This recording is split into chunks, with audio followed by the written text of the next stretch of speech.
সবাইকে অনুপমস টিউটোরিয়াল চ্যানেলের পক্ষ থেকে প্রতিবার আবার স্বাগত জানাচ্ছি নতুন একটি ভিডিও টপিকস নিয়ে। আমাদের চ্যানেলে প্রতিনিয়ত নবম থেকে বিবিএ পর্যন্ত শিক্ষার্থীদের বিভিন্ন গাণিতিক বিষয়গুলোর উপরে ভিডিও আপলোড করা হচ্ছে। এছাড়াও প্রতিনিয়ত যে অ্যাসাইনমেন্ট চলছে বর্তমানে করোনার কারণে অ্যাসাইনমেন্টগুলোর সমাধান দেওয়া হচ্ছে। আর আজকের ভিডিওটা আমরা একটু ভিন্নধর্মী করছি। যারা পঞ্চম শ্রেণী থেকে বিবিএ পর্যন্ত আছেন তাদের জন্য ভিডিওটি খুবই ইফেক্টিভ হবে বলে আমার বিশ্বাস। টপিক্সটা হচ্ছে পড়ার রুটিন। আমরা অনেকেই পড়ার রুটিন করতে গিয়ে অনেকটা দ্বিধাদ্বন্দ্বে পড়ে যাই যে কখন কোন বিষয় পড়লে আমাদের জন্য মনে থাকবে বেশি, বা কখন কোন বিষয়টা পড়লে আমরা তাড়াতাড়ি করে সেই জিনিসটাকে আয়ত্ত করতে পারবো। এই বিষয়টা নিয়ে আমরা অনেকেই সন্দেহহীন হয়ে পড়ি। তারই আলোকে সকলের জন্য আজকে আমরা ভিডিওটা তৈরি করছি পড়ার রুটিন নিয়ে। তো অনুরোধ করব ভিডিওটি প্রথম থেকে শেষ পর্যন্ত দেখবেন। আর পড়ার রুটিনটাকে আমরা আসলে একটা কবিতার আকারে সাজিয়ে প্রেজেন্টেশন করছি। আপনারা কবিতা থেকে বুঝবেন, বোঝার পরে নিজেরা খাতায় নিজেদের মতো করে রুটিনটা করে নেবেন। গভীর রাতের ভোরের পড়া অধিক মনে থাকে।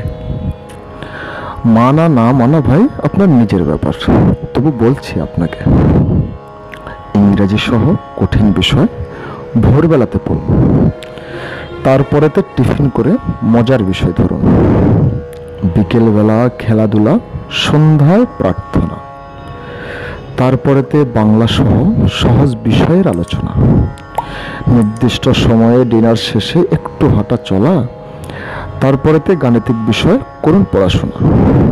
এই নিয়মটা অনেকের জন্য একটু কঠিন হবে। প্রথম সপ্তাহ মেনে চললে উন্নতি হবে। তবে আমার লেখায় কোথাও ভুল হলে ধরিয়ে দিবেন সবাই। আমার মতো অধম অজ্ঞানী এই ত্রিভুবনে নাই। এবার চলে যাচ্ছে আমরা বিস্তারিত আলোচনায়। কীভাবে আপনারা কবিতার মাধ্যমে কবিতাটা দেখে নিজের খাতায় রুটিনটা আপনারা তৈরি করবেন। এখন আমরা কবিতার প্রথম থেকে আলোচনা করছি। গভীর রাতের ভোরের পড়া অধিক মনে থাকে। তার মানে হচ্ছে, মনে রাখবেন ভাই, আপনি যখন গভীর রাতে পড়বেন বা যখন ভোরবেলা পড়বেন ওই সময়টাতে সব কিছু নিস্তব্ধ থাকে। তখন দেখা যায় পাশে কোনো আওয়াজ আসে না, কোনো নয়েজ আপনার কানে আসে পৌঁছায় না। তো যার কারণে তখন আপনি যাই মনোযোগ দিয়ে পড়বেন সেটা আপনার মনে গেঁথে যাবে। এরপরে দিয়ে মানা না মানার নিজের ব্যাপার, তবু বলছি আপনাকে। অর্থাৎ এই নিয়মটি মানা বা না মানা সম্পূর্ণ আপনার নিজের ব্যাপার। তবু আপনাকে বলছি, যদি আপনি বিষয়টা ফলো করে চলেন তাহলে অবশ্যই আপনি ভালো করবেন। এরপরে ইংরেজি সহ কঠিন বিষয় ভোরবেলাতে পড়ুন। তো ভোরবেলায় পড়ার ক্ষেত্রে অবশ্যই ইংরেজি সহ যেগুলো আপনার কাছে কঠিন মনে হয় সেই বিষয়গুলো পড়ুন। আমরা কবিতা শেষে বলেছিলাম রাত্রের দিকে গণিত করার জন্য, আর সকালে ভোরবেলাতে ইংরেজি পড়ার জন্য। গণিতটা রাত্রে করার জন্য বলেছি এই জন্যই, কেননা রাত্রে আমাদের খাওয়ার পরে ঘুম আসতে পারে। তো সে সময় আপনি যদি গণিতটা প্র্যাকটিস করেন তাহলে দেখবেন যে আপনার সময়টাও কাটবে। সময়টা কোনখান দিয়ে চলে যাবে আপনি নিজেও বুঝতে পারবেন না, পাশাপাশি আপনার ঘুমও আসবে না, আপনি অঙ্কটাও খুব ভালোভাবে করতে পারবেন। এরপর দিয়ে ভোরবেলা ইংরেজি পড়ার পরে টিফিন করতে পারেন।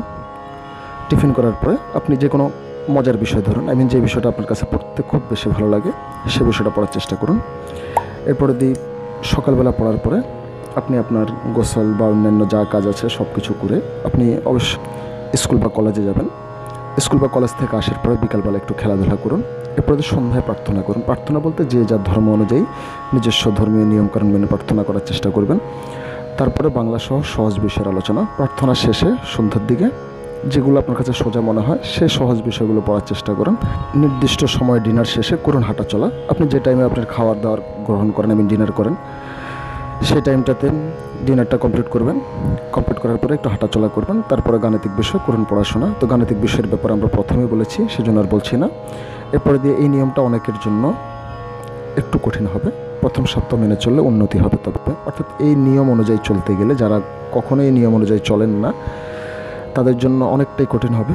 তবে 7টা দিন যদি আপনি কন্টিনিউ করতে পারেন এই নিয়ম অনুযায়ী রুটিন অনুযায়ী, তাহলে অবশ্যই আপনার উন্নতি হবে। এরপরে যেটা বলেছিলাম, আমার লেখা যদি কোথাও ভুল হয় তাহলে অবশ্যই সেটা কমেন্টসে জানাবেন। আর আমার মতো অধম অজ্ঞানী ত্রিভুবনে নাই। আসলে ভাই আমি খুবই অজ্ঞানী, জ্ঞানহীন একজন মানুষ। তেমন কোনো বুদ্ধি জ্ঞান কোনো কিছুই আমার নাই। তারপরে চেষ্টা করি আপনাদের সাথে থেকে যদি কিছু শিখতে পারি, শেখাতে পারি।